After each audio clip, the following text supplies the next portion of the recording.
السلام علیکم۔ امید ہے آپ سب لوگ خیر خیریت سے ہوں گے۔ آج ہم بات کریں گے انسانی تخلیق اور انسان کے حوالے سے کہ انسان کی ایگزسٹنس کا مقصد کیا ہے، اور کس طرح سے بتدریج یہ ڈفرینٹ مراحل سے گزر کے اور اپنے انجام تک پہنچتا ہے۔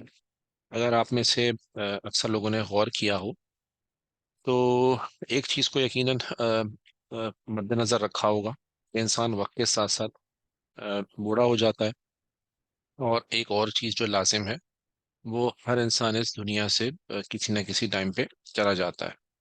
تو اس کا مطلب ہے کہ دو چیزیں پائیدار نہیں ہیں۔ ایک کہ انسان ہمیشہ ایک جیسی اسٹیٹ میں نہیں رہتا یا جوان نہیں رہتا، یہ کہہ لیں ہم تو، اور دوسرا وہ اس دنیا میں ہمیشہ نہیں رہتا۔ یہ سوال ہمیں یہ دو چیزیں ہمیں مجبور کرتی ہیں اس بات کو سوچنے پہ کہ پھر ریزن کیا ہے انسان کا۔ اگر اس نے یہاں آیا، اتنی ساری جستجو کی، محنت کی، اس کے بعد جتنی چیزیں اس کے پاس ہیں وہ اس کو ریٹین بھی نہیں کر سکا، اس کو اپنے پاس رکھ نہیں سکا، اور ایونچولی اس کو چھوڑ کے جانا پڑا یہاں سے، اس دنیا سے۔ تو تھوڑا سا ہم آغاز کرتے ہیں کہ انسان کی تخلیق کیسے ہوئی، اور اس کے بعد اس کی تخلیق کے بعد آخر انجام اس کا کیا ہوگا۔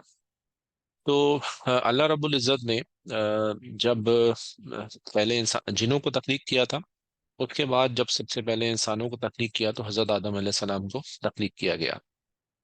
اچھا، اور ایک اور چیز جو اس پوائنٹ آف ٹائم پہ کی گئی، وہ تمام روحوں کو جمع بنا دیا گیا پہلے ہی عالم ارواح میں، اور ان سے اللہ نے ایک کال یا قرار بھی لیا جس میں ان سب سے پوچھا گیا کہ آپ کا رب کون ہے، اور جواب تمام ارواح نے اس وقت دیا کہ ہم بے شک آپ ہمارے رب ہیں۔ لیکن آ، تمام روحوں کو ایک وقت ہی قالب میں ڈھال کے دنیا پہ نہیں بھیجا گیا۔ وقت کے ساتھ ساتھ ڈفرینٹ لوگ آتے رہتے ہیں اور یہاں سے اپنا ٹائم یا اپنی مدت گزار کے چلے جاتے ہیں۔ تو ایکچوئل مقصد کیا ہے؟ جو روحیں اللہ رب العزت نے تخلیق کی ہیں، اس میں سے پاک روحوں کو، اور ناپاک کہہ لیں یا امپیور روحوں کو کہہ لو، ان کو الگ کرنا ہے۔ اب اس سے کیا مراد ہے؟ پاک روحیں وہ مراد ہے کہ اللہ نے جس مقصد کے لیے ان روحوں کو تخلیق کیا تھا، کیا ان روحوں نے وہ کام سر انجام دیے جو اللہ رب العزت چاہتے تھے، یا انہوں نے پھر وہ کام کیے جس سے اللہ رب العزت نے منع کیا تھا؟ تو روح جب تخلیق کر لی گئی تو جب بچہ پیدا ہوتا ہے تو روح بیسیکلی اس زمین میں آتی ہے، اس سرزمین میں آتی ہے ایک انسانی جسم کے ساتھ۔ انسانی جسم کہنے یا بلکہ بہتر یہ ہوگا مادی جسم کے ساتھ کہنا، کہ انسان جب آتا ہے اس دنیا میں تو وہ کی تخلیق کے ساتھ ساتھ اس روح کو ایک جسم عطا کیا جاتا ہے۔ جسم ڈفرینٹ طریقے کے ہوتے ہیں، کہ کوئی قد میں لمبا ہوتا ہے، کوئی قد میں چھوٹا ہوتا ہے، کسی کا کلر وائٹ ہے، کسی کا کلر بلیک ہے۔ تو اس طریقے سے اللہ رب العزت نے ان ارواح کو جب تخلیق کر کے دنیا میں بھیج دیا اور ایک جسم دے دیا۔ جسم بیسیکلی کیا ہے؟ جسم آپ کی ایک ایکچوئل میں ایک کمانڈ کو ایگزیکیوٹ کرنے کے لیے چیز ہے۔ اس کی مثال ایسے دے دیتے ہیں کہ جیسے کمپیوٹر میں سافٹ ویئر اور ہارڈ ویئر ہوتا ہے۔ کسی بھی سافٹ ویئر کو چلنے کے لیے ہارڈ ویئر کی ضرورت ہوتی ہے، اس میں پروسیسنگ اور ساری چیزیں وہ اس ہارڈ ویئر پہ کرتا ہے، اور اس کے بعد ایکچوئل ایگزیکیوشن کی فارم میں ایون جو ڈسپلے بھی نظر آتا ہے مانیٹر کے اوپر، وہ بھی ایک ہارڈ ویئر ہے۔ بے شک اس کی پروسیسنگ ساری سافٹ ویئر کے تھرو ہو رہی ہے، لیکن ڈسپلے اور ساری چیزیں وہ ہارڈ ویئر ہے۔ سیم گوز کہ روح اور جسم کا تعلق یہی ہے کہ روح ایک سافٹ ویئر کے طور پہ ہے، اور آپ جسم کو ایک ہارڈ ویئر کے طور پہ سمجھ لیں، جو کہ دنیا کے حساب سے ابھی ہمیں دیا گیا ہے۔ تو دنیا میں ہمارے پاس ایک جسم ہے جو کہ وقت کے ساتھ ساتھ بڑا ہوتا ہے۔ بچے سے انسان بڑا ہوتا ہے، مضبوط ہو جاتا ہے، توانا ہوتا ہے، اور پھر ایک عمر کے ساتھ وہ اپنی توانائی کھو دیتا ہے، بڑھاپے کی طرف جاتا ہے، اور پھر یہاں سے دنیا سے منتقل ہو جاتا ہے اگلی دنیا کے لیے۔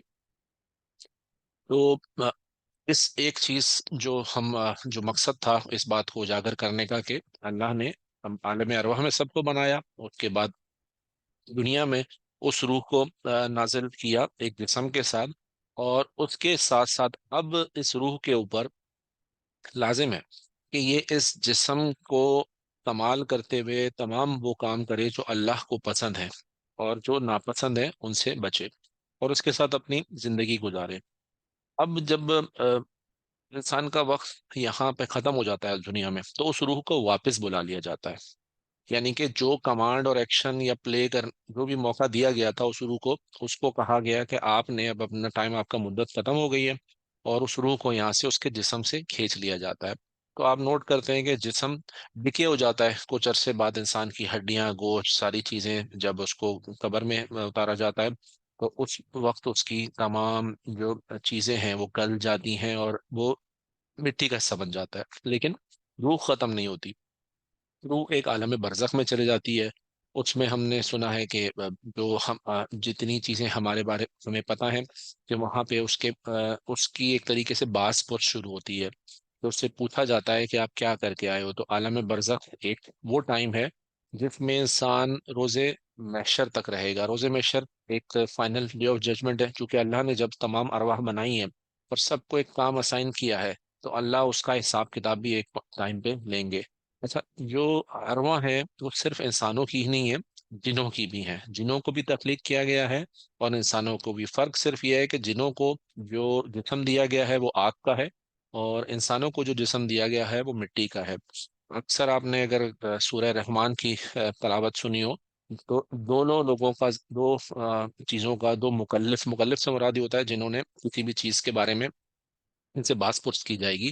تو انسان اور جن، دو ایسی مخلوق ہیں، تو ان دونوں سے روز محشر باز پرس ہوگی۔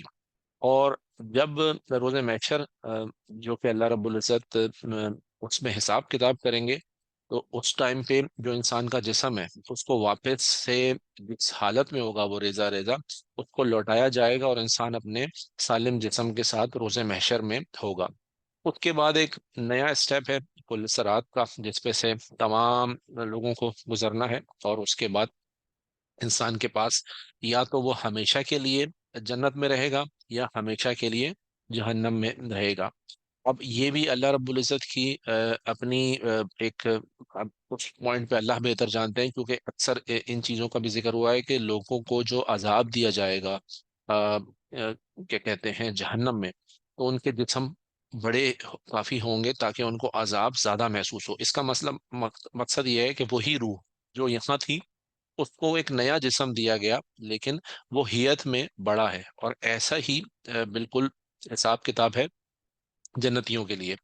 ایک اچھی بات یہ ہے کہ جنتیوں کے جسم کے اندر تغیر نہیں ہے۔ تغیر سے مراد کیا ہے کہ وہ ڈکے نہیں ہوگا۔ کہتے ہیں کہ جیسے آپ نے سنا ہوگا کہ جنت میں ہمیشہ انسان جوان رہے گا، تو اس کا مطلب ہے اس کے اوپر کوئی اثر نہیں ہے، اس کے بال نہیں گریں گے، اس کے دانت نہیں ٹوٹیں گے، وہ ہمیشہ ہمیشہ ایسے جسم کے ساتھ رہے گا جو ہمیشہ توانا رہے گا۔ تو اور جہنم میں آگ اور عذاب ہو رہا ہے، تو اس کی کھال جل رہی ہوگی، تو دوبارہ اس کھال کو اللہ لوٹا دے گا۔ تو اللہ کے لیے بہت آسان ہے ساری چیزیں۔ تو میں نے کوشش کی ہے کہ میں ایک جرنی انسان کی سم اپ کروں کہ انسان کو کیسے بنایا گیا، کیوں بنایا گیا، اس کے ساتھ کیا آبجیکٹو تھا، کیا اس سے اللہ رب العزت چاہ رہے ہیں، اور آخر میں اس کو کیا ملے گا۔